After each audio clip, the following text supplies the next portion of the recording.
very candidly, he said, you do recognize this is going to be a he said, she said. It's such an emotional thing to go through a public outpouring of your personal story, but at the same time, I recognize the importance of shared grief. I can't just exist in this world after what I know and what I've seen and what I've felt. When we are willing to speak our truth and our pain, you are speaking it into another broken heart. Welcome to The Human Experience. I'm Jennifer Peterkin, and this is episode 8, Sue's Story. Sue Ingram's life came to a screeching halt in the spring of 2015 when she was sexually assaulted by her massage therapist at Massage Envy. That moment would become a turning point in Sue's life. In 2016, Sue launched her organization, Walk Her Home, a registered nonprofit that exists to raise awareness of the factors that drive demand for sexual exploitation and support the restoration of victims and survivors by partnering with the National Center on Sexual Exploitation and National Trafficking Sheltered Alliance. Sue is a powerhouse, as you will hear in her interview. Her ability to get things done is truly a marvel. I volunteered at one of Walk Her Home's first events after a mutual friend introduced me to Sue's organization. Since then, it's been a pleasure to watch Walk Her Home grow, and with it, the ripple effect Sue has on the world around her. Links to contact Sue or visit the Walk Her Home website, as well as the BuzzFeed article mentioned in the podcast, can be found in the show notes. Before we begin, I do want to offer a trigger warning. This episode does contain conversations about sexual assault, sexual exploitation, and human trafficking. When did you found Walk Her Home? Launched the formal process of filing a 501c3 in 2016. Okay. So not long after the experience that really changed the trajectory of your life. That is exactly right, yes. Unfortunately, as difficult as it is when we go through difficult experiences, I believe that God has a plan. And for me, that was really a story that was well lived out. So in 2010, my church started up a justice team, and we started looking at all the different social justice issues that we wanted to explore, and we landed upon human trafficking. And being outside the Philadelphia area, we didn't really think it existed. We thought it was overseas. We thought it was from the movie Taken. So we didn't think it would be a very long process. We built a team and we had committees, and it took us 2 years. And we delved deeply into finding out what the horror of human trafficking really looked like in our cities and in our suburbs and across the United States, but specifically the Philadelphia area. We talked to victims, we talked to advocates, government agencies, district attorneys, law enforcement, and it was really mind-boggling. So we packaged it all up. We gave it to the International Justice Mission. We were one of 10 churches that partnered with them across the United States. And then we didn't know what to do, because it is one of those types of criminal activities that is so hidden and so in the dark that you really feel helpless initially in trying to understand where you could be of service. So we kind of, looked around at different possibilities, and literally I was on my way to a fundraiser for a safe house in Lancaster in 2016 when God really put it on my heart to start Walk Her Home, especially after having gone through my own experience in 2015, the year before, where literally I was brought to a screeching halt emotionally in where I was and who I thought I was and where I was going with my own sexual assault at Massage Envy. And that occurred in May of 2015. What I didn't realize at the time was I was the 11th victim of a massage therapist who had only been employed by Massage Envy here in the Westchester area for a year. Wow. And what we also have learned with the cases that I've been involved in is that these men will become massage therapists with a specific intent of grooming and assaulting women. Mm-hmm. He was a truck driver for 30 years and then went to massage school, got his license. He had only been out for a year.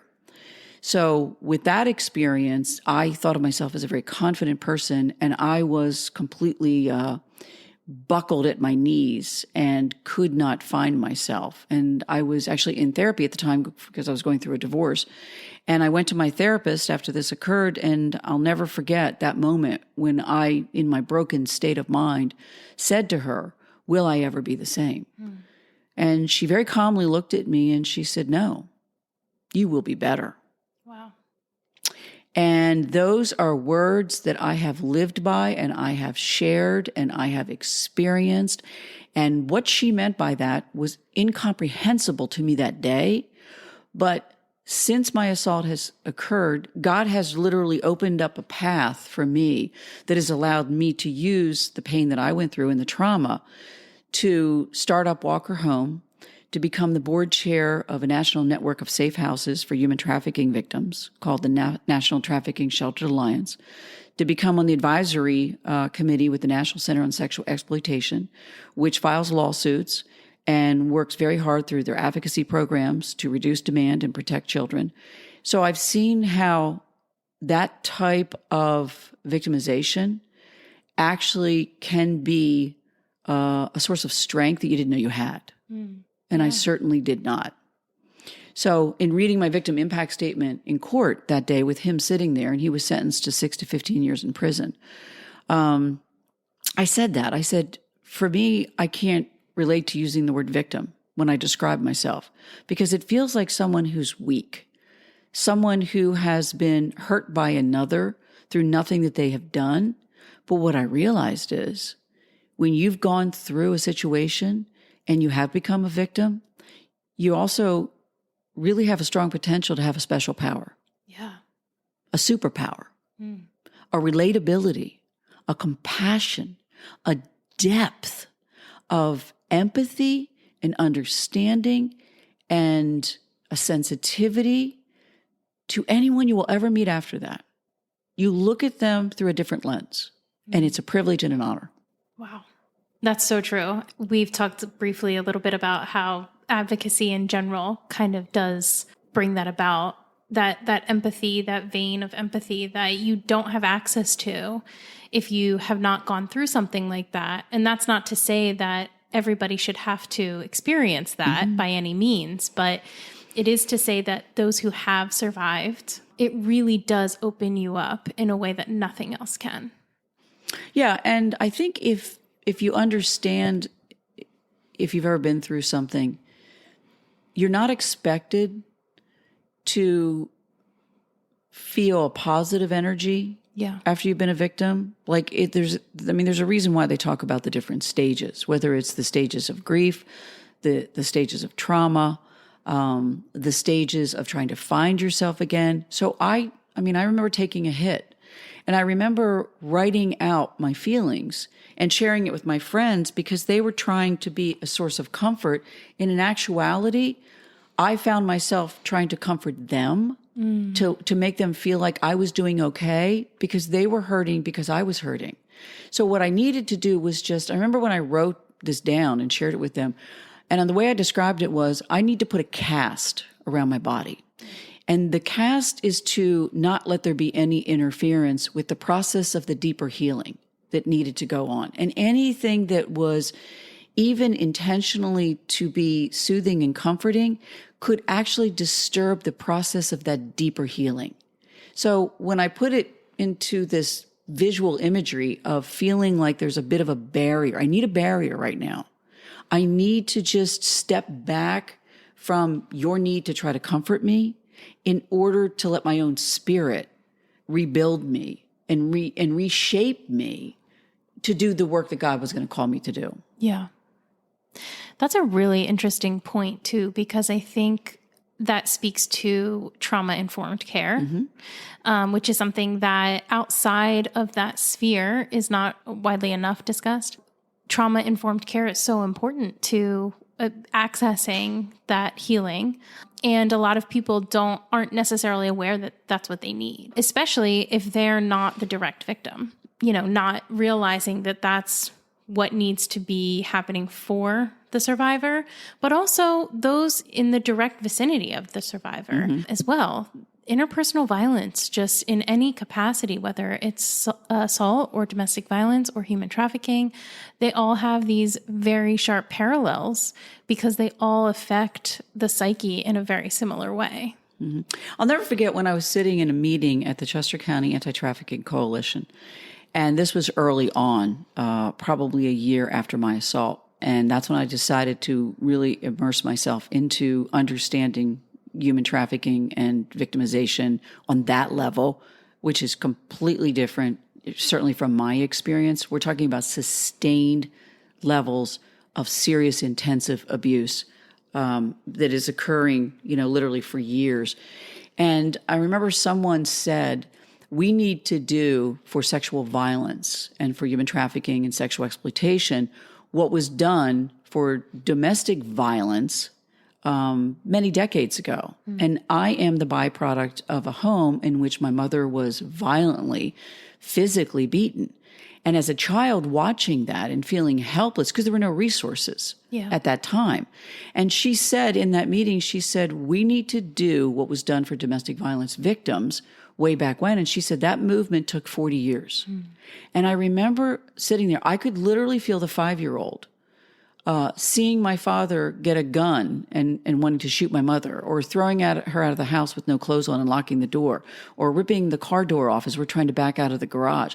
I literally went into like a time warp, and I could see all those images, and I'm thinking to myself, wow, 40 years it took us to develop trauma-informed care for those victims, to develop the resources and the care and the domestic shelters for those women.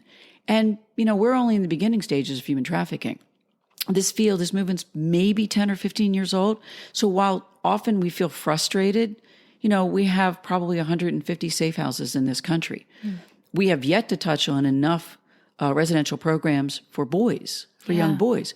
We don't have many programs for women and their children to be together. So I feel that level of why aren't we doing it fast enough, soon enough?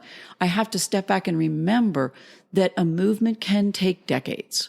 Yeah, absolutely. And just like the civil rights movement was imperative for the success of the domestic violence movement or the women's rights movement, the women's rights movement can be that for the human trafficking movement as well, because we shouldn't have to reinvent the wheel, right? We should be able to say, we recognize that this works and now we have to expand it and see where else we can take this and not say, well, these are separate things. Right. So they can't coincide together when in actuality they often do. They do. I think we're more challenged right now with this culture because the issue of drug addiction being used to keep the victims compliant, the rampant use of fentanyl, the issues within families of drug addictions. They're often using a stat of about 33 to 40% of the trafficking cases are actually within families. Driven by other societal issues. So, there's a lot of it that has to be tackled at the same time, and it does make it a lot more challenging. But what we really do need to understand is it's happening in the United States, and the more that we're aware of it and alert to it, it makes it more reportable. I'll never forget sitting down with the Director of Homeland Security in the Philadelphia office, and he said to me, we are a limited number of people. I mean, we have a staff of agents that are working out in the field. He goes, but we need the boots on the ground. And the boots on the ground are you and I and everybody else. Having eyes open, being alert, looking for, girls that are possibly with older men, looking at situations where she seems controlled, seeing her with her head down, seeing her uncomfortable, seeing her unwilling to speak or address anybody, having him doing all the talking for her. Even with our family members, looking at nieces and nephews and, children and grandchildren, where are they spending their time? There was a symposium last week in D.C. by the National Center on Sexual Exploitation. One of the speakers was a mother who said that she was very vigilant in watching everything her daughter was reading and who she was interacting with on her phone. And the girl was 12, and she didn't look at her photos when she finally looked at her photos, she found screenshots of her conversations with men posing as boys. And she was getting very ready to get on a bus and go meet him. Jeez. And that had been going on since she was 10 years old. So again, this requires a lot of attentiveness, both in our homes and when we're out and about looking for signs. Yeah. There's so much to say about it, about the issue. And like you said, we think about it as being something that happens in other countries or in other demographics. And it's one of those things where there is no boundary that human trafficking won't cross. Yeah, I think we have to remember too is that every adolescent goes through a time of confusion, trying to figure out who you are, having self-confidence, questioning all of that.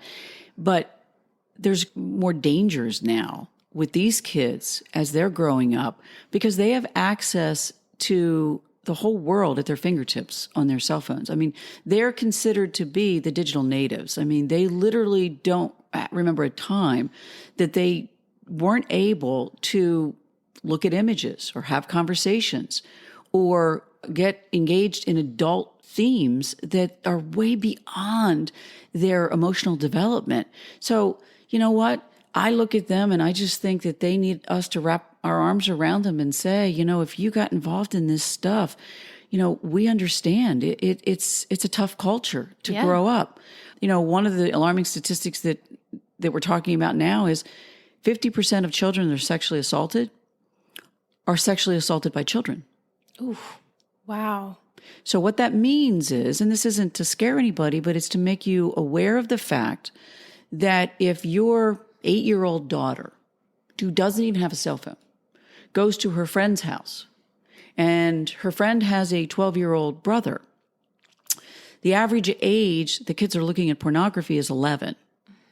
If that 12-year-old looked at some of these graphic, violent, aggressive acts against women and teens on pornography sites, which he has access to, I mean, there's no charge. He can pick and choose by whatever filter he wants to use, what he wants to see. If he has that embedded in his brain and he has access to an innocent, young girl in his home, and they're in the basement and you think they're gaming or just hanging out, you should be aware of the fact that it is, again, more common than we would like to report that there is a increased violence on children by children. Wow. Yeah, that is not something that you would assume at all. It's one of those things where there's a boogeyman, right? Like in everybody's mind, there is a type of person that does this, and it's never who we think it is. And we have to stop doing that, stop creating that in our minds. I think we'd all love to live in a very sweet and innocent bubble. I think that often when I even talk about human trafficking with some of my friends, they recoil. They don't want to hear about it, which is a little bit distressing to me because when you put your head in the sand, we're not going to help solve any of these problems. And we're not going to be able to help any victims because we're not even going to know what we're looking for. So I would hope that everybody would try to be engaged as hard as this subject matter is to, again, protect our kids. Because as you pointed out, once you have that type of trauma, I'm not sure it ever goes away.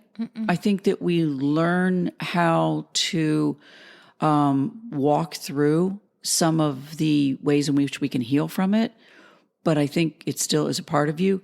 I often get really upset when I see in movies and TV and even late night talk shows where they make jokes about prostituted women, and we use all sorts of nicknames to describe them. We don't have the evidence to support with certainty, but anecdotally, we know that probably almost 100% of them were sexually assaulted as children. Now, would we make a joke out of a child that was raped? No. Then why do we think it's funny? Because a child goes from 17 to 18 and becomes an adult, and now we think it's fair game to refer to her in the most inappropriate, derogatory terms when she is still now being raped as an adult. And that's why I could never use the word prostitute, because it's just not fair to call it something that we believe someone is doing voluntarily. Again, getting back to the trauma, if you were raped or sexually assaulted when you were 5 or 10 or 15, do you really think that you go into adulthood and then suddenly become emotionally healthy? Right. Or you find someone who promises that he's going to take care of you and protect you and he loves you. There it is.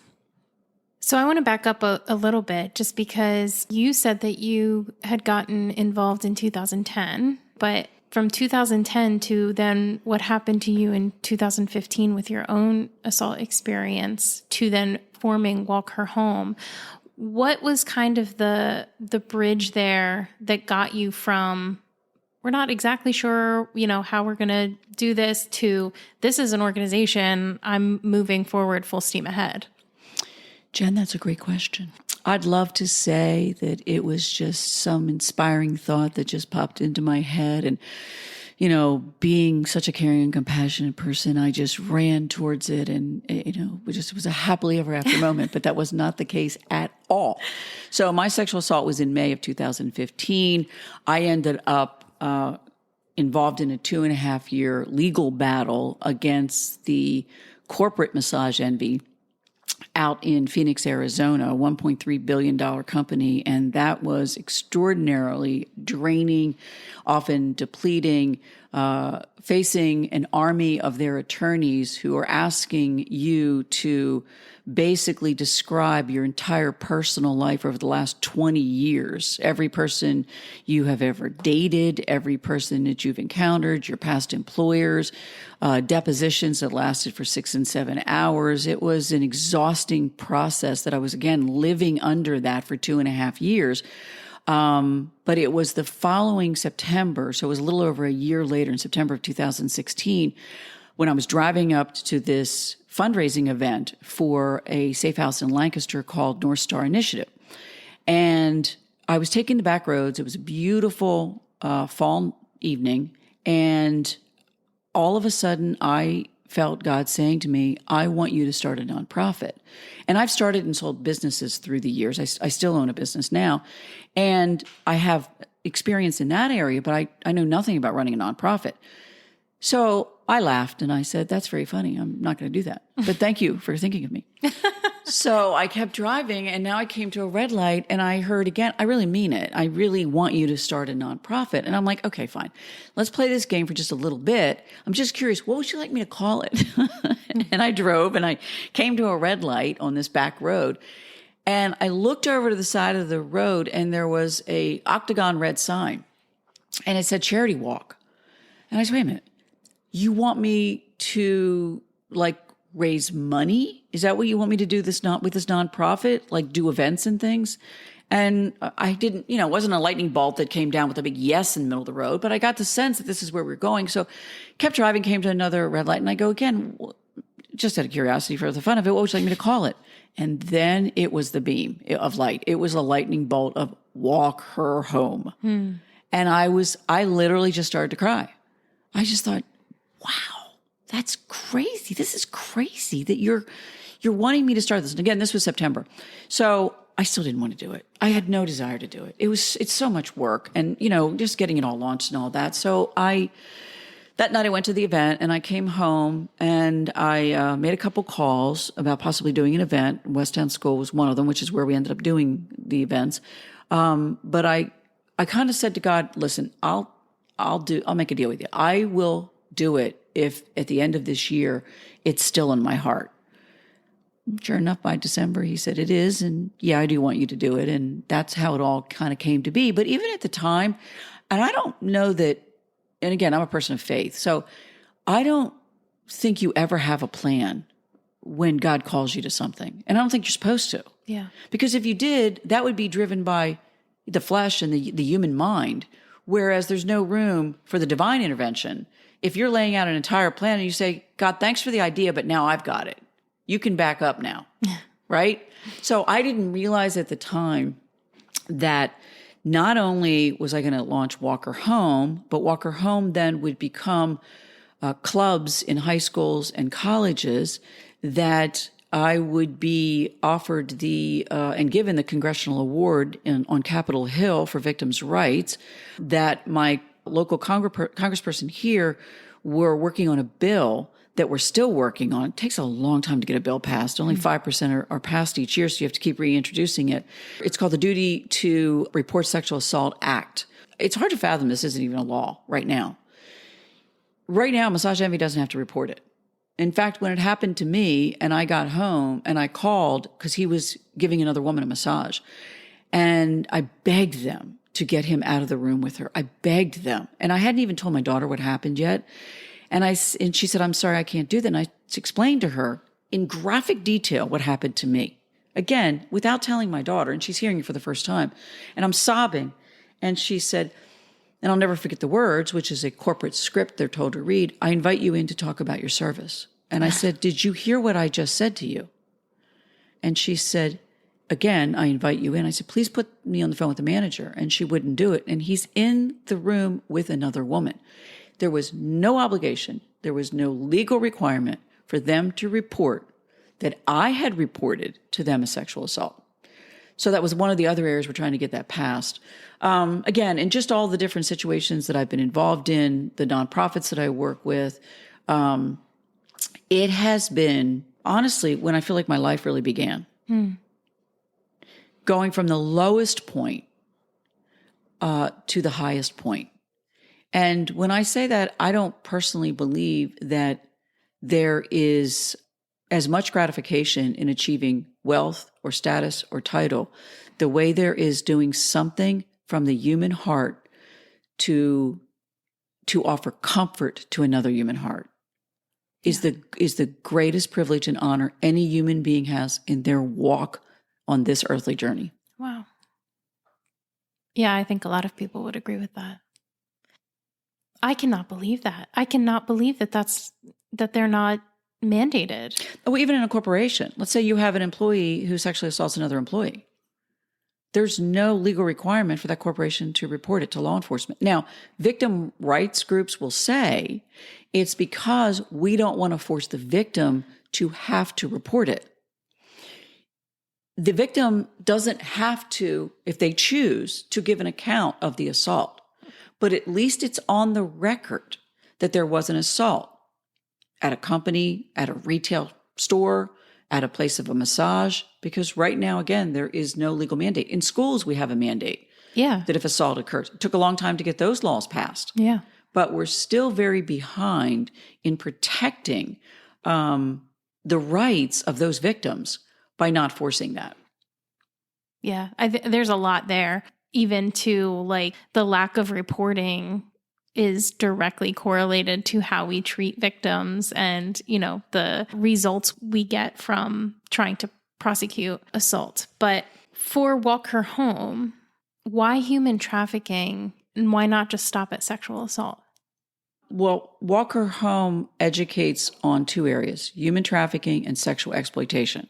Sexual exploitation covers the whole gamut. Mm-hmm. Everything from, partner violence to uploading onto, the number one website right now is Pornhub, which happens quite a bit. If you are in a relationship and you are in a sexual encounter and your partner films that, there are many cases where he is uploading that and monetizing that.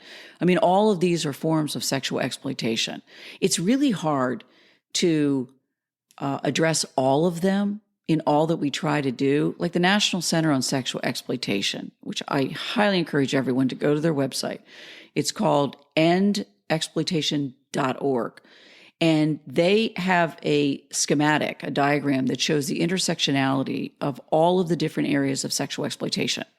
Trying to do a soundbite elevator pitch on all of these areas is very challenging. So what Walk Her Home does is we focus on two areas. Our mission is to reduce demand. So try to get ahead of it so that we don't ever need the back end of it, which is residential programs. Yeah. So that's why all the money that we raise goes to the National Center on Sexual Exploitation to end the demand, protect kids, be advocates, pass laws. Right now, they filed a huge lawsuit against Twitter A 9-year-old boy thought he was talking to a girl. She encouraged him to send inappropriate images and video of him to her. It was then uploaded to Pornhub. He was suicidal. He shared it with his parents. His parents contacted Twitter, begged them to take it down. They did not for, I think it was 9 or 10 days. By this point, millions of people have seen his image. So the National Center on Sexual Exploitation filed a lawsuit against them. I think it's on its 3rd level of appeal right now. So each of the judges in the first 2 lower courts have allowed the suit to go through. This could be a monumental case against all platforms if they succeed in their lawsuit. They also are proposing legislation called the Earn It Act. The Earn It Act closes a loophole in the law, which I know I'm getting deeply involved here, but everybody needs to understand this one. It's called Section 230, the Communications Decency Act. It allows all of the tech companies, it's Google, it's Facebook, it's Twitter, Instagram, to act without impunity because they refer to themselves as a platform versus being a publisher. Earn It Act says you're going to be legally held responsible for civil and criminal lawsuits if any child is in danger because you didn't do the proper editing to make sure that there were no images of any child under the age of 18. And they're working very hard to get this passed. That's why they had a symposium last week on Capitol Hill. They sat and had speakers come in to talk to the House of Representatives and to different senators to get them to understand the importance of this. But Google's got an army of 40 lawyers fighting it. Civil unions are up and down saying we should have freedom of speech. Freedom of speech should never outweigh the safety of children under any circumstance. So there is hopefully progress being made. Yeah. Just because you have freedom doesn't mean it's not without consequences. Mm-hmm. So this really has become your life. Your whole life changed in 2015, and you are on a completely different trajectory than you would have been otherwise. Not only am I on a complete different path for my life, I am a completely different person. I really am. I look sometimes when I have a group of 15 college friends and, we hang out quite a bit and we've known each other our whole lives. And I look at the person that they kind of knew who I was, and I'm still that person, but I'm also really focusing in on, I can't just exist in this world after what I know and what I've seen and what I've felt. Yeah. I can't just push that away and suppress that. It's too big a drive in my life. And it also, I think you're on the path you're supposed to be on when you get so enthusiastic about addressing the topic, about getting engaged. This morning, I was listening to a webinar from the UK and listening to the issues that they're facing and how they're trying to now figure out a way to have positive IDing of kids on Pornhub and porn sites that are over 18. They're trying to figure out a way in which you will have to somehow show them that you are considered an adult. And they're very serious about it in Europe, but probably even more so than we are here. But there's just so much work to be done that I'm just so grateful that I'm just one of the little people out there doing my small part. And when I first started doing this, and I visited a safe house, and I was with a group of 8 social workers. So this is not my background at all. My background is just totally business, numbers, black and white. We don't get into feelings and all that stuff in business. So I listened to this all day, and I visited the safe house, and it was pouring down rain that day, and I drove home, and it was like a 45-minute ride. I cried the whole way home. And I said, God, honestly, I appreciate the fact that you reached out, but I'm pretty sure you got the wrong person here. This isn't my gig. I don't know how to do these things. I don't have a social worker background or mentality. I'm kind of like more of the, here's the product if you want to buy it, here's how much it costs, all of that. And then when I got home, I very clearly heard him say, I'm not asking you to do it all. I'm asking you if you would just look at this as caring for one lost sheep. That's it. You do your part. If you can do that. Somebody else once described it to me as you're the Uber driver. You take them to the next point, and then another Uber driver takes them from there. So all I'm asking you to do is just listen carefully, follow my lead, and be obedient to where I'm taking you. And it's been kind of quite a ride. I think it's so important too. You're sitting here and saying, I don't have the mind for this. I don't have the heart for this. This is not who I am, which I hope you've changed your thoughts on after being in this for so many years. But just from my perspective, sitting here listening to you, I think that it's so important to have people like you involved for multiple reasons, but not least of which is you need people that can sit down and say, this is what's happening. This is what's going on. I'm going to give you the facts and nothing else, because the facts are all you need. They're bad enough. You don't need to embellish it. So I think it's important to acknowledge that it takes all kinds of people to do these jobs. And it's not going to be everybody's mission, but it needs to be somebody's. I think that's a really good point that you just made, because I was talking to somebody recently and I said, I can't remember if it was a donor or potential funder or something. We should not follow somebody else's passion. I don't even care if it's your spouse, if it's your best friend, if it's a family member. I don't want them to try to fake it till they make it. You should listen to what you feel you're being called to do. Because the one thing that I know for certain, and I've talked to enough people to understand this, and certainly in my own personal life, there's no greater joy than giving to another human being or to any volunteer activity, whether it's, save the whales, or working at your local SPCA, whatever it is. I spoke to a young man who wants to start a Walker Home Club. And the reason why is because he loves how volunteering makes him feel. And I said, that's really interesting. I said, when did you realize that? He said, because somebody dragged me into something and I went along and I did it. And I could not believe that I had something inside of me that I never felt before, because I wasn't thinking about me. I wasn't thinking about things that make me happy, but I was actually doing for somebody else.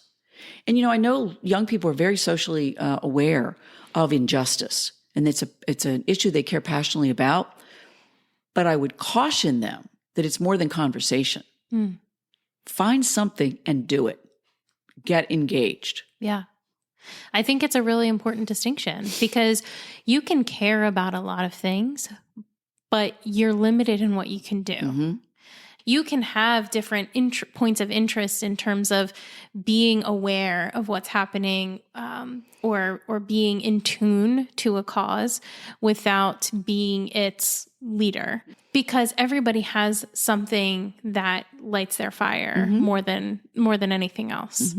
And we're all different. And that's the beauty of it, because if we all tap into that, then so much happens and so much gets done. Yeah. And, you and I have talked about what we now understand the purpose of doing like a short-term missions trip, right? So when I first did mine, I was kind of pumped up, and I'm not suggesting anybody did this, probably just my own self, to think that, wow, aren't I the hero? Look what I'm doing. But it's really more about what you can do in your community on a regular basis, not a 2-week stint. Find something that has your heart. And rather than just conversation about it, or worse than that, rather than complaining about it, get out there and see where you can plug in.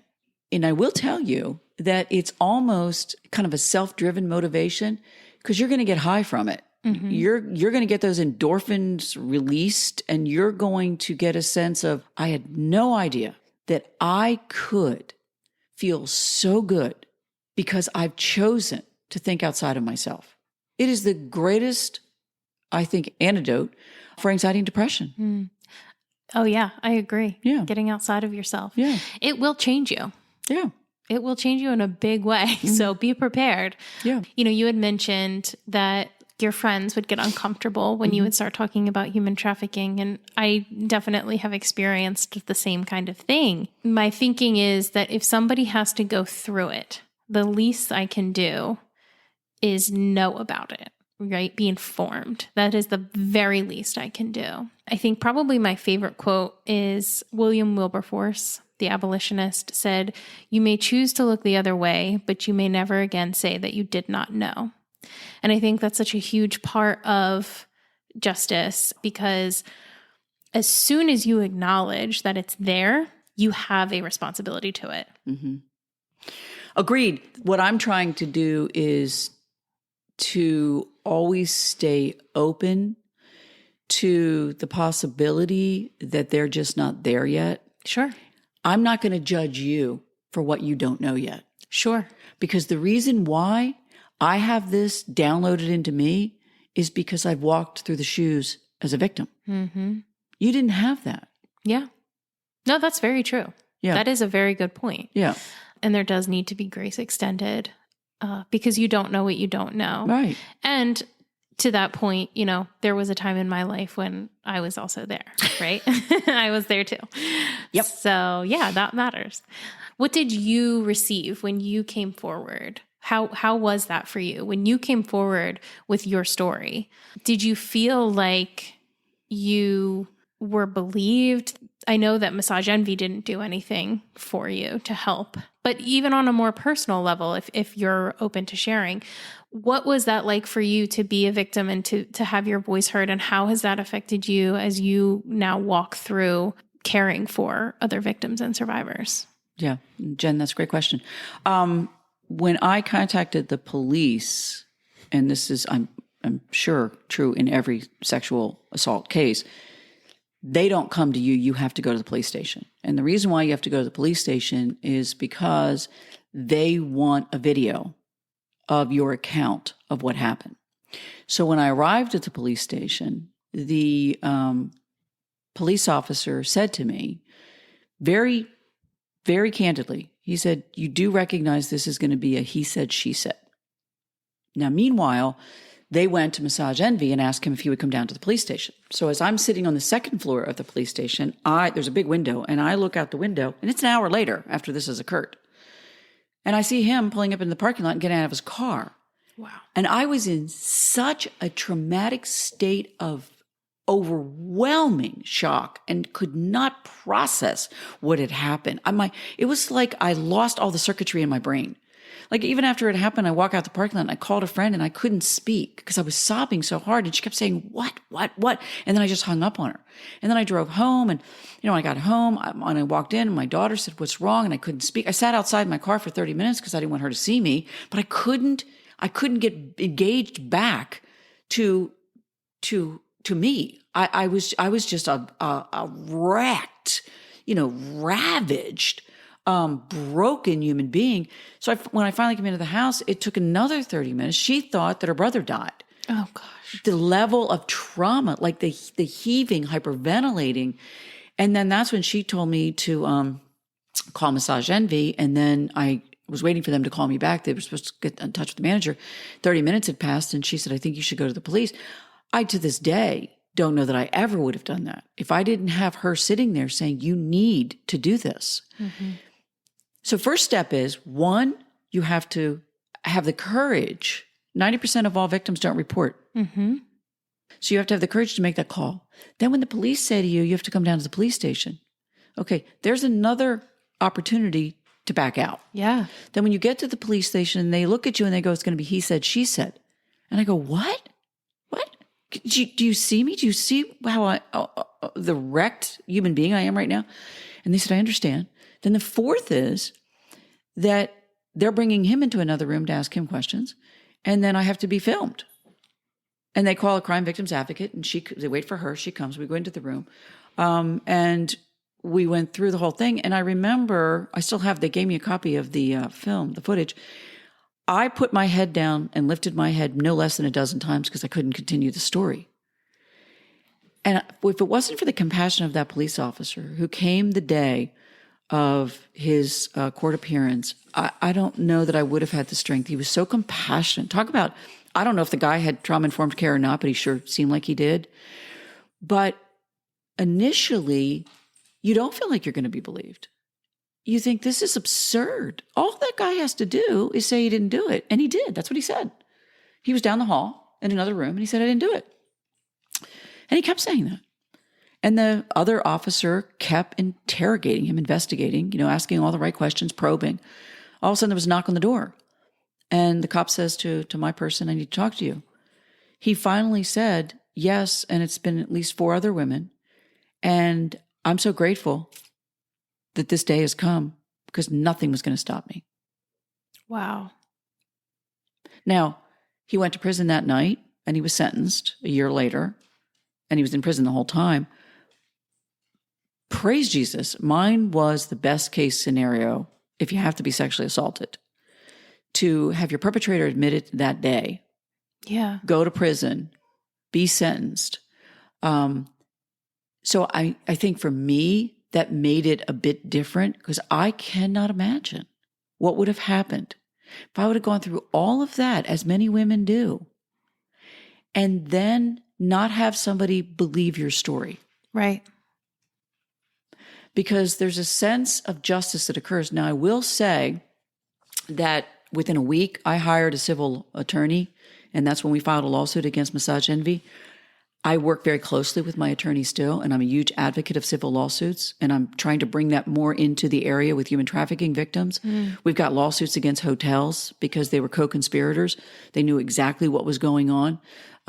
Airlines, Twitter, different corporations and entities that should have protected those women and did not.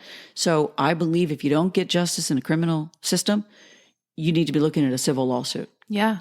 Because it's extraordinarily effective. And in my case, I also use the media. When you can get media attention in combination with filing a lawsuit and you bring that out publicly, there's not much more power than that to cause change. Right. So BuzzFeed did an expose, correct, on you? Yes. And your story. What was the reaction when that came out? Well, it's interesting that there was a woman named Katie Baker who is, I don't think she works for BuzzFeed anymore, but she's a reporter, and she did investigative reporting on sexual assault cases against women. She had heard some stories about Massage Envy and what they were doing to not protect women. So she just started, making some calls and looking it up, and she got in touch with my attorney, and then my attorney asked me if I would be willing to be the lead on that story. So I met with Katie Baker and I shared my whole story. Then she found other victims. She spoke to former Massage Envy employees. It literally went viral within hours. And Katie was keeping me informed in terms of when it was going to be released. I was sitting in church and Katie sent me a text and she goes, I wanted to let you know we just put it online. Within 30 minutes, by the time I got to my car, I had ABC News, CBS, NBC, all calling me saying, can we do an interview today? Wow. So they all came to my house that day, and it was on the morning news across all channels the next day, Monday morning. And it just blew up from there. And then there was just reporters calling me all the time. And, there was a feature story on Dr. Oz and more of the local news. And it became a big deal. How did you feel about that? I guess I really didn't think much of it. It was such a whirlwind that I was thrown into it so fast. I knew it was coming. So I just went through the motions because I just was so driven to make sure people understood the dangers of what this experience can be like. And I still want, women to understand that. Not so much that I'm trying to, tear down Massage Envy. That I had my day with them. But to just be aware that you do have rights. Yeah. That every woman can get a sense of being empowered, to at least tell the story, if nothing else, to not carry that darkness. Because once you say those words, that day when I had 3 different reporters and camera lights on me, here in my house, I cried through every single interview. I mean, it was like such an emotional thing to go through a public outpouring of your personal story. But at the same time, I recognize the importance of shared grief, right? Yeah. And I can't even describe to you the number of calls and emails that I get from victims of Massage Envy, and I walk them through their journey. and I talk to them with what it felt like and how I understand that, and I understand what they're going through. When we are willing to speak our truth and our pain, you are speaking it into another broken heart. And as hard as that is, there's such redemption, both for you and for everyone else who hears that story. So I would encourage you, if you feel that you want to push through, because it will never be easy. Yeah. And I would never suggest that it is. But there is something that is so purifying in digging out the toxin and just releasing it. Yeah. There's power in it. Yes. There is a lot of power in that. And it's hard. Like you said, it's never going to be easy, but it is important. And there are some people that are never going to get there, and that's okay. But it's also important that there are people like you who are leading the charge, who say, you know what, like this was horrifying and so traumatic. And I don't especially love talking about this, but it's so important for other women that I do. Every time there's an injustice to me personally, whatever it is, I always say, I am going to try to use my voice in whatever way I can, not for me, but to prevent another person from ever having to be in that story. Yeah. Really, truly, that's what this is about. So you don't know the countless number of people that won't have to suffer the same fate because you chose to bring it into the light. Sure. And I hear so many people that are saying, oh, no, I didn't want to bother to do that. Or no, I didn't want to really say anything about that. And I'm talking about things that could be just minor things. But the more that you bring attention to it, and I'm not talking about screaming and shouting. I'm not talking about, losing your life for it. I'm talking about just taking the time, if you can, to bring attention to it so that you can make some significant changes. And I've seen it happen over and over and over again. Yeah. If you do it calmly and you do it from a place of empathy for the next person who will forever be unknown to you. It is the unknown, voiceless faces that you are actually changing and blocking something bad happening to them.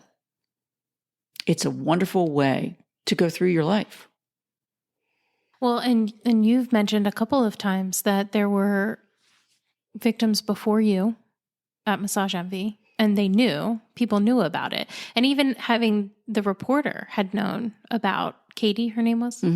Katie knew about it, right? So because there can be so much gray where the law is concerned for sexual assault and sexual exploitation, what do you say to people that are suspicious of when victims come forward and report? I think that's a great question because for me, having gone through it, I probably do have bias that if a woman claims that she was sexually assaulted, even before I know all the facts, I'm probably going to assume, why would you want to draw attention to yourself in this manner if indeed, it wasn't the truth? I do believe that we have to provide sensitivity and support for any person who is willing to come forth and be public about being the victim of a criminal act. So I don't think that there should be condemnation. I think that there should be an invitation, and I think that there should be support. Yeah. I'm so interested in the after because I think it's where so many people get stuck. Having experienced such trauma and having experienced something so horrific, after that flashbang of this happened, and whether you report or not, that adrenaline in that moment or those moments, and then moving forward, and then what does life look like? And your life has to change, right? Like everything changes from that moment forward. You become a different person because you now know something that you did not know before on a very visceral level. And so I think it's so important, and why I asked you about, how you view reporting.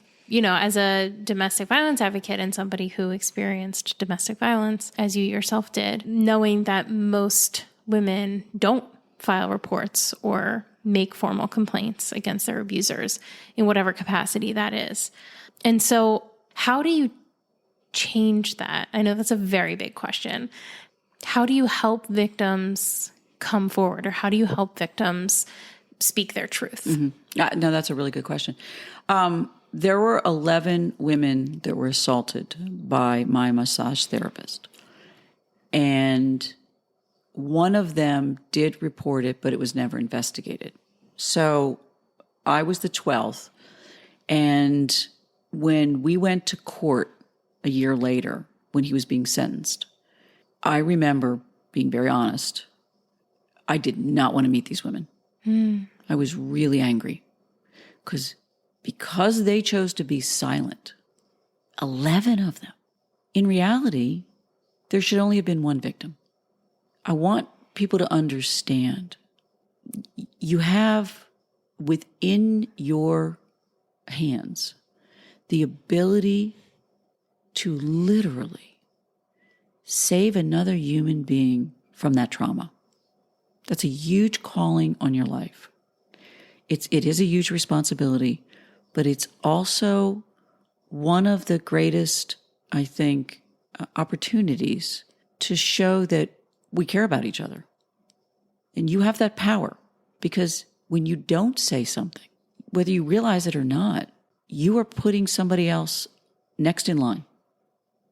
So when I went to court that day, and we had to sit in a room to prep before we went into the courtroom, and I would not look at any of them. I couldn't. Is this the first time you met all of them? Okay. Yeah, it's the first time I'd ever seen them. And I had asked my DA if I had to be in that room. And she said, you don't have to. And then I thought, okay, if we're all going into court. But I couldn't look at them. I was so angry. I was shaking. I knew I had to read my victim impact statement. I knew he would be in the courtroom 10 feet from me in shackles. And the whole day, my brain, it was like it was being short-circuited. I just couldn't process it all. And, a year later, and when it happened to me, my son was graduating from Virginia Tech in 10 days. So I had to drive down there, and he put all this behind me for his graduation. Now it's a year later. My daughter's graduating from University of Delaware in like a week. And now I'm, back in this trauma all over again in a courtroom. So long story short, we went into the courtroom. I read my victim impact statement. And afterwards, every victim came up, cried, put their arms around me, put their head buried in my neck, and cried.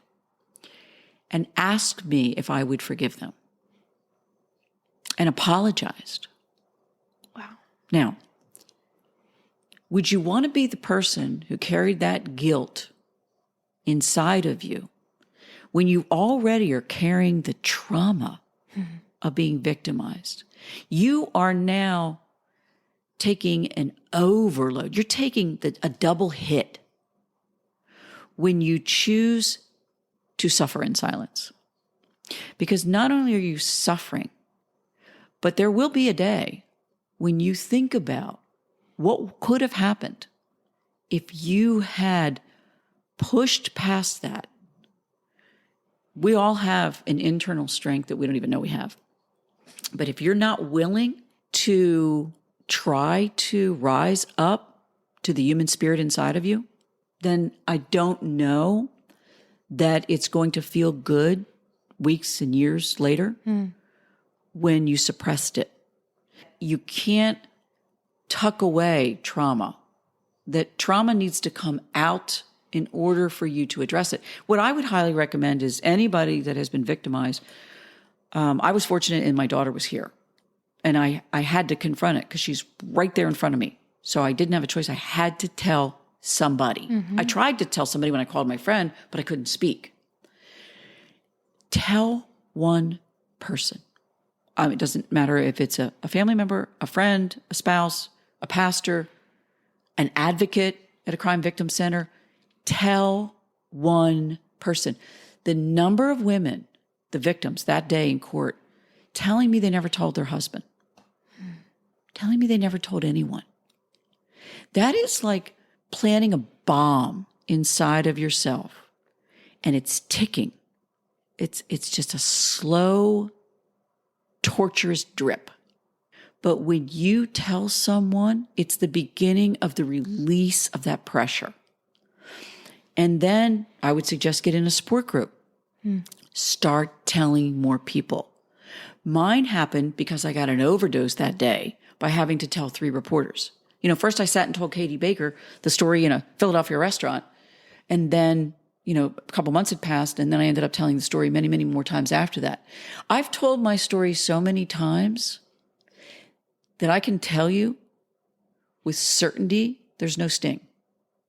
There's no feeling at all. It's as if I am telling you the story of another person, because to your point, you already said this, it was another person. Mm-hmm. It's not me now. No, will I ever be that person again? Absolutely not. Because I'm better off now because I chose to release my trauma into the light. Yeah, there's a lot of power in that. Mm-hmm. There is unrecognized power. And it's a lie that you have to keep it to yourself for whatever reason. Whether you are in community and you don't want to burden other people, whether you're being told that it's wrong for you to air your dirty laundry, whatever that is, it is a bomb that will explode. And you have no control over what that's going to look like. And it may not happen a year from now, 5 years from now, 10 years from now, but one day it will explode. Mm-hmm. I think the reality is that shame and guilt are powerful. They are huge motivators that keep giving us messages that are lies. And the message is, what's wrong with you? How could you have let this happen? Yeah. Why didn't you do something about it? Who really are you? Why would anybody even believe you? That messaging is toxic, and it is the proliferation of those lies that get you held in bondage, that keep you from ever speaking truth.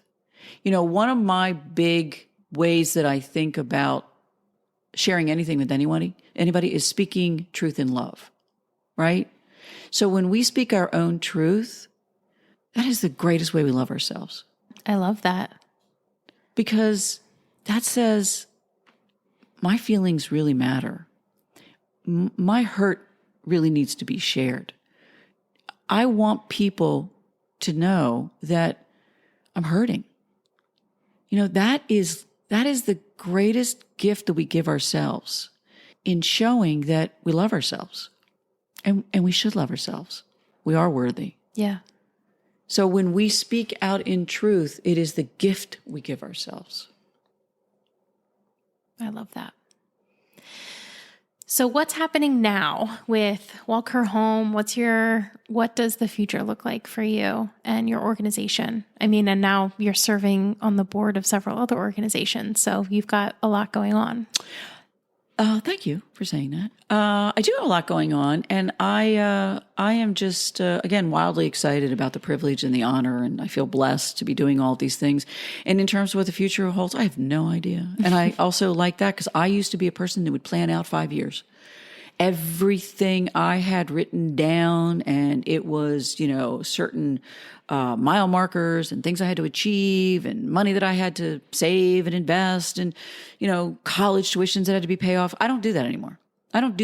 I now am open and letting God say, okay, now I want you to move in this direction. Or here's who I want you to meet. Like I meet some of the coolest people and it comes so randomly. And I'm like, wow, God, that was fun. Who knew? Or I have like Zoom calls with people that I'm connecting with. I have a great call coming up actually this week with a survivor of some really heinous human trafficking situation who managed to get freed, get into a residential program, get a lot of healing, went back, got her degree, went back to law school. She's a lawyer now, and she's fighting human trafficking cases. And she's just extraordinary. So, I don't have a plan. I'm just open to all the possibilities. You are very open. And I do love that about you because we met up several weeks ago now. And I just like every time you talk about meeting people and the experiences that you have, you can tell you're just kind of like, I'm along for this ride. Like I'm in, let's go. Yeah. And I think that's a great way to be, because I think that's the way that you get the most out of life, right? That is the way that you get to experience the most and get the most value, right? If you're open to other people and experiences and things that are not necessarily what you planned or inside your comfort zone, it only follows logically that you get to experience these really incredible things that you wouldn't have otherwise. Well, it does a couple of things. One, it keeps you from being stuck. Because if you're just so focused on your plan and that plan doesn't go the way you think it does, you get stuck. It also helps reduce frustration and anxiety. Why didn't I reach this goal? Why didn't I hit this milestone? Or why didn't this happen? Well, what if you just sat back and said, wow, my ride just took a veering off to the right. And now we're in this new uncharted territory. And look at the people that we're meeting and the things that we're going to do now. It keeps the adventure being an adventure. Yeah. So if people want to stay in touch with you, what you're doing, what Walk Her Home is doing, how can they find you? walkherhome.org. Okay. Do you have any socials, or are they all on the website? No, we have Twitter, we have Instagram, we have Facebook, everything's there. That's really for educational content. But in terms of contacting me, if you want to get involved, if you know somebody, you're a teacher, you're a guidance counselor, you're a principal, you have, kids, you're thinking about maybe this would be of interest to them to start a Walk Her Home club. I find it the greatest thrill watching kids talk to other kids, students caring for other students. This whole conversation has been about how do we bring out the best in us? The best in us is being the best for others. And so we can get kids learning that early on. I'm still super close with the young woman who started the Walk Her Home Club back in 2016. She's about to graduate from college. And she has moved now completely into wanting to embrace the nonprofit world. She went to college as a biomed major, wanted to be a physician. She has now kind of redirected her path and said, you know what? I'm all about what I can do to care for people in a different way in terms of nonprofit management. So it can really guide a young person's life. So again, whether it's Walk Her Home or something else, just get these kids plugged in. Yeah. Well, thank you so much for your time and for your vulnerability in sharing your story. It's greatly appreciated. Thank you, Jen, for doing what you do. Thank you so much for listening to The Human Experience. If you enjoyed this episode and you'd like to help support the podcast, please subscribe, share it with others, and leave a rating and review on your favorite platform. Everyone has a story, and I'd love to hear yours, so be sure to check out the show notes for more information about how to stay in touch. Do good and take care.